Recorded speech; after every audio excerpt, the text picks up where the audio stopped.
Sadaqallahul maulanal azim. Wa qala Nabi sallallahu alaihi wasallam, an-nikahu sunnati faman lam yarghib an sunnati falaysa min.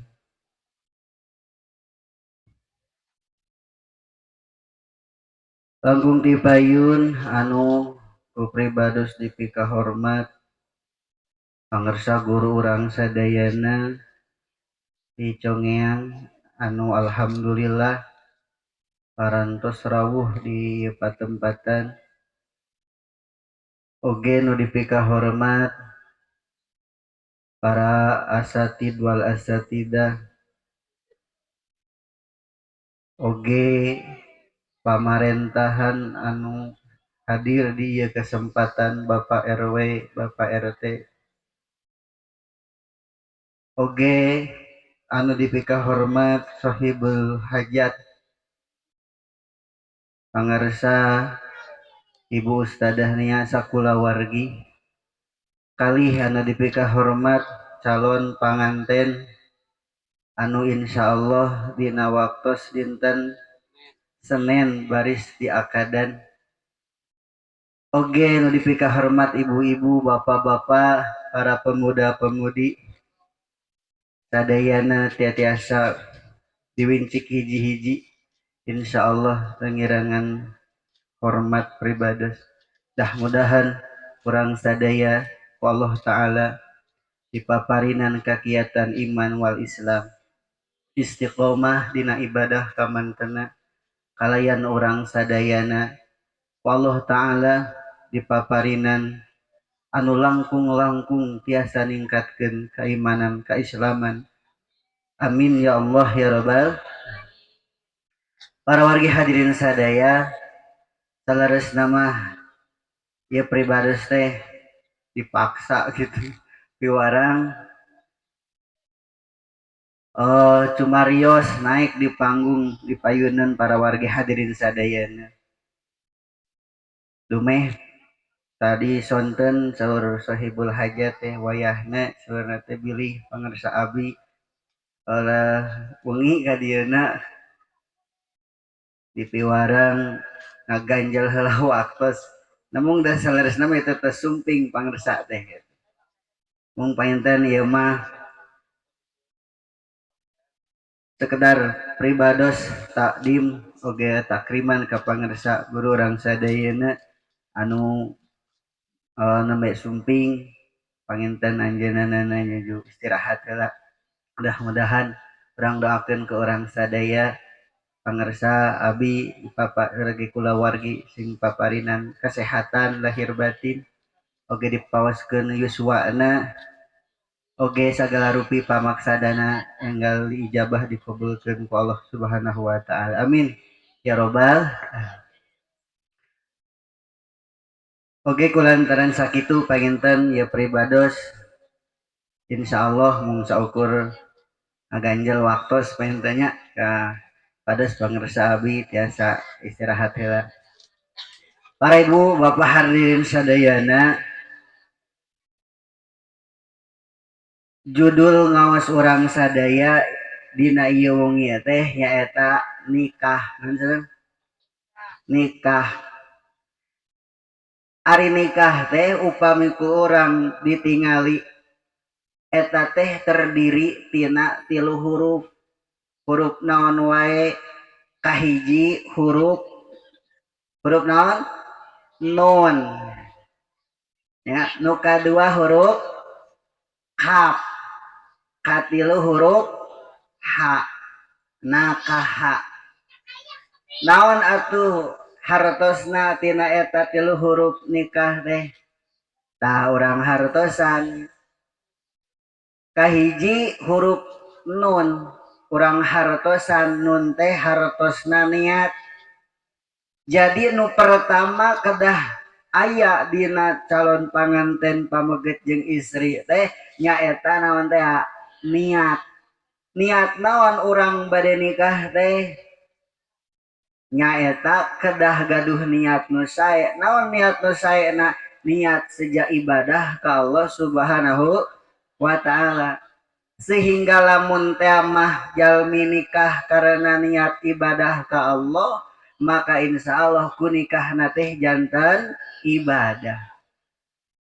Tapi lamun kunikahna niatna sanes niat ibadah karena Allah, karena ngalajur hawa nafsu misalkeun teh, maka eta moal janten gaduh nilai ibadah dia payeuneun Allah Subhanahu wa ta'ala. Jadi nomor kahiji anu periogi pikeun calon panganten teh nyaeta naon niat. Sabab ku ayana niat anu sae insyaallah kapayuna teh bakal nyandak sae. Maka di dieu periogi niat. Nomor kedua, huruf kedua tina nikah teh nyaeta huruf tadi teh huruf naon? Kaf. Tah orang geredegkeun nya. Naon atuh hartosna kaf teh hartosna kaifiyah. Tadi nikah teh aya naon? Aya kaifiyah. Di antawis kaifiyah teh naon? Nyaeta ku ayana panganten pameget, calon panganten pameget, aya calon panganten istri, aya kemudian aya maharna atau sok disebat deui naon mas kawin, aya deui saksina oge teras aya ijab qabul. Maka di mana kaifiyahna lulus insyaallah kadituna teh naon sah. Tah nu katilu dina nikah teh nyaeta huruf katilu teh huruf naon ha. Naon ari ha urang hartosan we. Ha tidinya teh nyaeta hikmah. Naon atuh ari hikmahna tina nikah teh? Allah taala ngadawuhkeun nu tadi diaoskeun. Naon teh?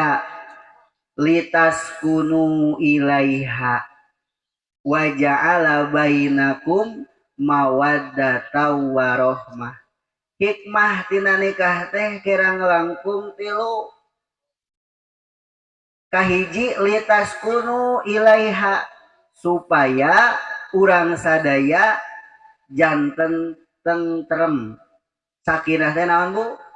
Tentrem, adem ayem. Sabab lamun teh mah jami parantos gaduh pasangan, parantos gaduh istri atau gaduh caroge, insyaallah nyana katentreman. Tentrem pikeun sepuhna, tentrem pikeun dirina oge tentrem pikeun di masyarakatna. Pan kadangkala lamun teh mah teh can ditikahkeun, maka eta teh sok jadi kecurigaan. Yeus dicanak ka ditu dicanak ka dieu uih ti wengi pan curiga saha teh batur teh, maka ku ayana ditikahkeun tos jadi sah suami istri jadi tentrem moal matak timbul kecurigaan, moal matak timbul awan sangki ti batur. Nu kadua nyaeta saur Gusti Allah teh wa ja'ala bainakum mawaddataw warahmah. Hikmah tina nikah teh diantawisna deui nyaeta ngajantenkeun pasangan suami istri teh nyaeta supaya naon mawadah sareng warahmah. Naon ari mawadah teh? Ibu-ibu bapak terang mawadah. Cek ibu-ibu nu di dapur teh abdi terang. Naon ari mawadah? Ngumbah wadah. Tah, cek ibu-ibu anu di mana? Di dapur. Sok aya ngumbah wadah. Nu dimaksud mawadah sanes ngumbah wadah. Tapi naon? Nyaeta rasa cinta. Rasa naon Bu? Rasa cinta. Jadi pameget sareng istri nu bade ditikahkeun teh kudu dasarna aya rasa naon? Kacinta. Kudu sami-sami bogoheun, kudu sami-sami cinta. Gitu. Sehingga lamun teh mah aya hiji jalmi nikah tapi henteu atas dasar cinta lantaran dasarna kapaksa, maka insyaallah eta teh bakal hese ngahijina teh naon sababna henteu atas dasar cinta.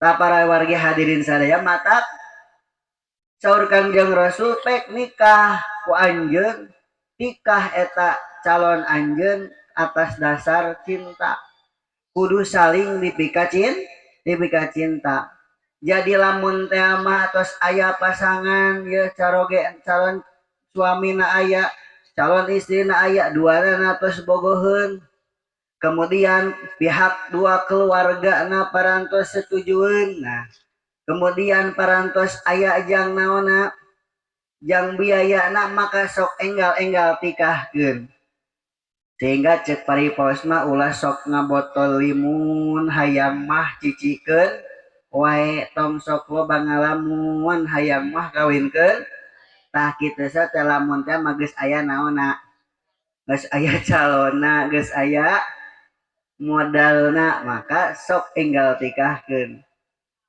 eta teh kedah atas dasar cinta jadi kudu di ditu mah batu turun kesik naik kalapa tonggeheunana itu purun kuring daek sarua bogoheun nah kudu saling cinta nah para warga hadirin sadayana nu katilu cenah saur Gusti Allah hikmah tina nikah teh diantawisna deui supaya orang teh janten warohmah ngagaduhan rasa warohmah naon ari warohmah saling pikanyaah saling pikadeudeung saling pika asih sareng saha teh sareng pasangan urang sadaya malih dina kanyataanna mah nu tadi rasa cinta memang kedah aya ngan pedah ternyata anu langkung awet teh sanes rasa naon kacinta ternyata anu langkung awet teh rasa kadeudeung rasa kanyaah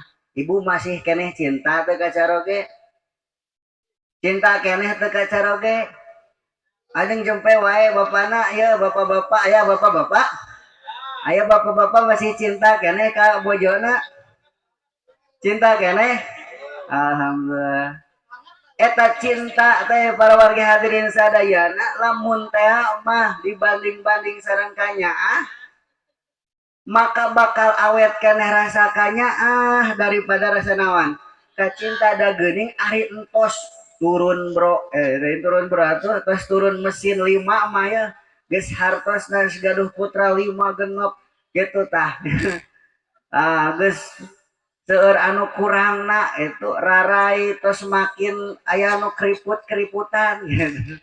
Ya maka eta dasar kacinta teh insyaallah tos leungit nu aya nu nyesa teh aya naon kanyaah tah nya ku ayana dugi ka rumah tangga aki-aki dugi ka nini teh eta teh pedah aya rasa naon kanyaah gitu da abdi oge nyaah ibu tah ka saha ka bojo insyaallah salamita can maut mah moal dikuburkeun da rasanya mata kedah aya timbul rasa kadeudeung kanyaah manakala urang sadayana atau engke calon panganten parantos di akadan teh insyaallah bakal timbul rasa kadeudeung jeung kanyaah anu langkung-langkung daripada sateu acan di akadan da geuning alhamdulillahnya urang oge nu parantos bari panganten teh karaos geuningannya langkung-langkung aya kadeudeung langkung-langkung aya kanyaah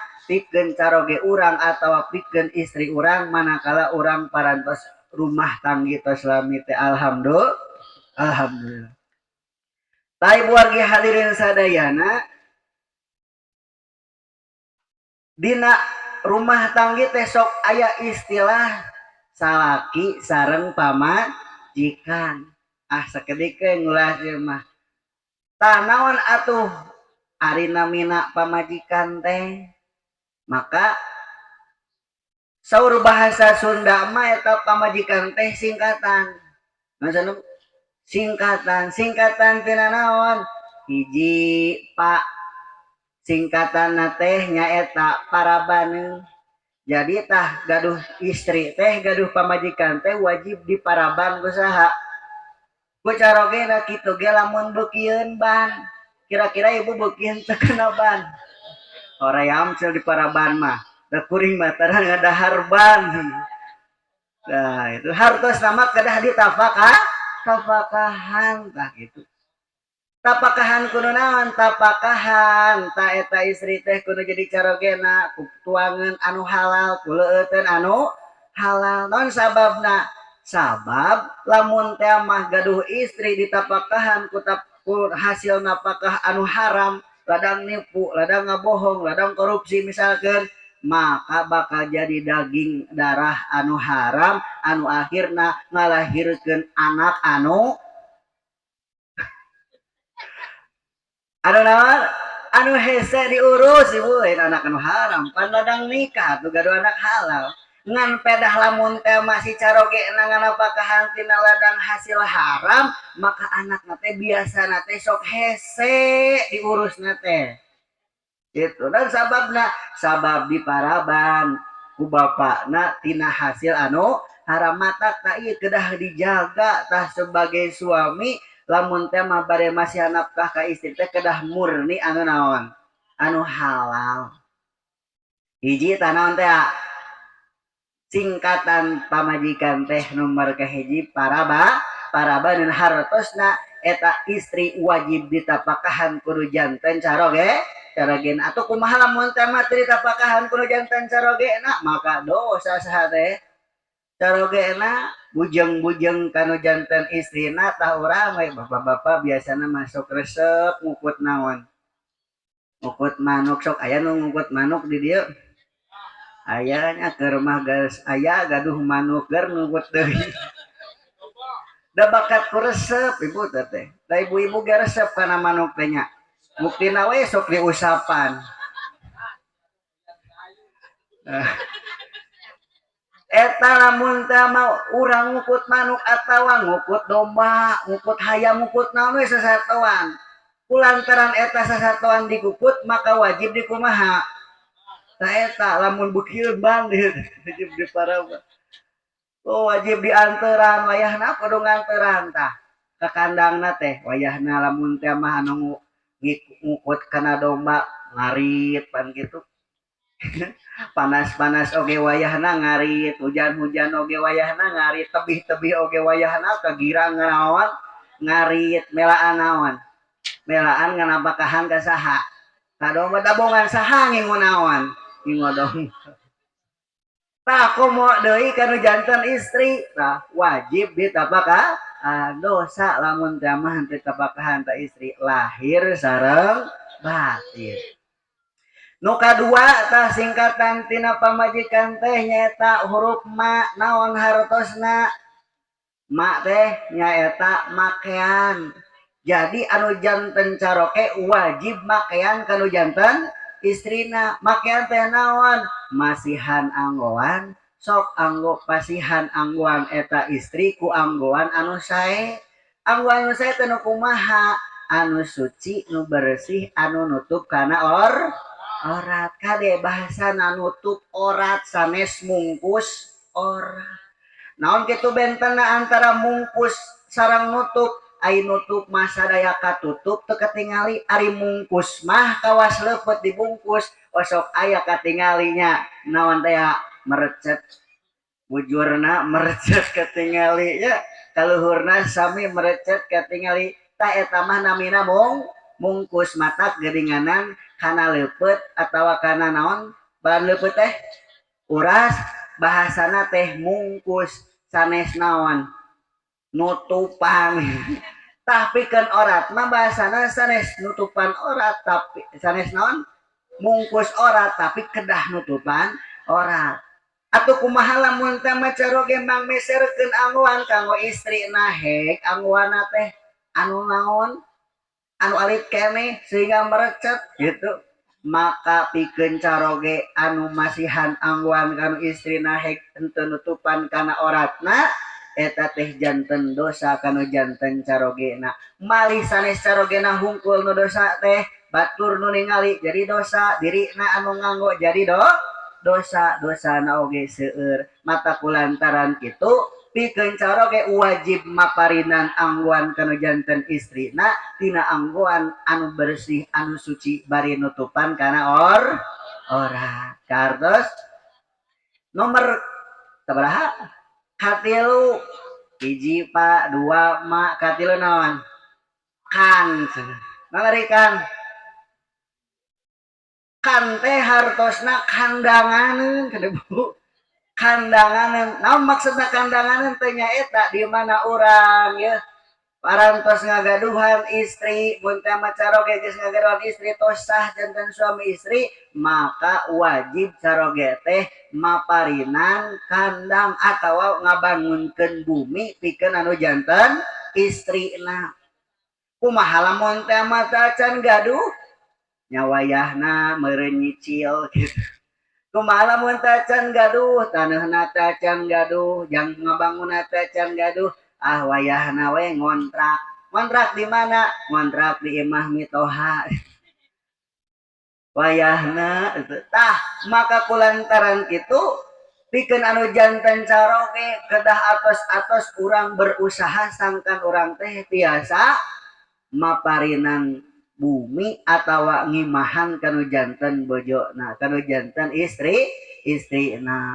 pamit mah urang teu acan tiasa maka berusaha sareng berdoa dah mudahan urang nu teu acan garaduh bumi saenggalna dipaparinan rezeki anu tiasa ngadamel bumi amin ya robbal alamin anu parantos garaduh bumi alhamdulillah hariku urang teh dijaga dirawat eta bumi teh sangkan bumi anu di bumian ku urang teh janten bumi anu enakeun janten bumi anu nyaman ulah janten bumi anu hareudang naon sababna sabab lamun teh mah bumi anu hareudang hareudang ke mah maksudna bu okoh aya bumi teh okoh gaduh bumi teh tapi eta bumi nu dicicingan ku urang teh henteu nyanda katenangan kana hate henteu nyanda katenangan kana emutan kunaon sababna jalmi henteu tenang hate henteu tenang emutan padahal bumi na bumi sorangan sabab di bumi na tara aya anu salat sabab di bumi na tara aya anu maca Al-Qur'an sabab di bumi na tara aya anu macakeun dzikir maka siga kuburan bumi na teh sehingga nyanda kana emutan nyanda kana hate teh teu geunah teu betah we ka dituna teh hayang ngejual ya leres bu sabab teu betah gitu mata supaya betah di bumi kumaha nyaeta ulah sampai di bumi urang teh ulah aya nu teu salat sok dianggo salat bumi urang teh berjamaah sareng putra urang gitu atanapi urang anggo eta bumi awasan-awasan sholawat atanapi ku urang dibacakeun ayat-ayat suci Al-Qur'an insyaallah nyandak betah kana bumi di mana bumi betah hate urang bakal betah emutan bakal betah kana usaha oge bakalan lancar ulah ieu mah ari usaha hayang lancar rezeki hayang lancar ari salat henteu nyari kumaha ku Allah dilancarkeun atuh pancena eta ge aya batur geuningan antara salat tapi usahana mah naon lancar usahana mah maju aya kitu nu tara salat tapi usahana maju syukur alhamdulillah syukur ngan tapi buah diri sadaya kahade orang teh ulah terkecoh kumaha yo cek eta jami urang oge tara salat urang oge tara ngaji urang oge tara hadir ka majelis taklim tuh geuningan usaha urang naon lancar gitu siga nu bener padahal mah eta teh salah naon sababna ketika hiji jalmi anu tara ibadah ka Allah anu maksiat ka Allah tapi duniana diantar ku Allah ka hade tah eta teh ciri jalmi anu disungkun ku Allah subhanahu wa ta'ala diistijrad ku Allah naon ari istijrad teh disungkun naon disungkun teh dipasihkeun ku Allah ngan Allah teu ridho naonna masih kena mun teh mah dibahasakeun mah masihan tapi bari dialungkeun teu ridhoeun maka kulantaran kitu pikeun teh mah urang lamun aya nu nyarios ka urang ieu da urang ge tara ibadah da urang ge tara salat tapi usaha lancar maka ceuk urang teh hope keur maneh da urang mah hayang usaha teh lancar bari barokah bari di eta usaha lancar barokah rizkina oge barokah karaos nikmat alim rizki anu ladang disungkun ku Allah subhanahu wa ta'ala tah kitu para wargi hadirin sadayana insyaallah nu langkung paos nama langkung mundel nama insyaallah ke baris didugikeun ku pangarsa guru urang sadaya pangarsa abinya panginten peribados malah kadarna ganjel waktos insyaallah panginten ayeuna mah mantena parantos rine mudah-mudahan sakit oge tiasa manfaat kangge urang sadayana hapunten tina kirang lepatna. Assalamualaikum warahmatullahi wabarakatuh.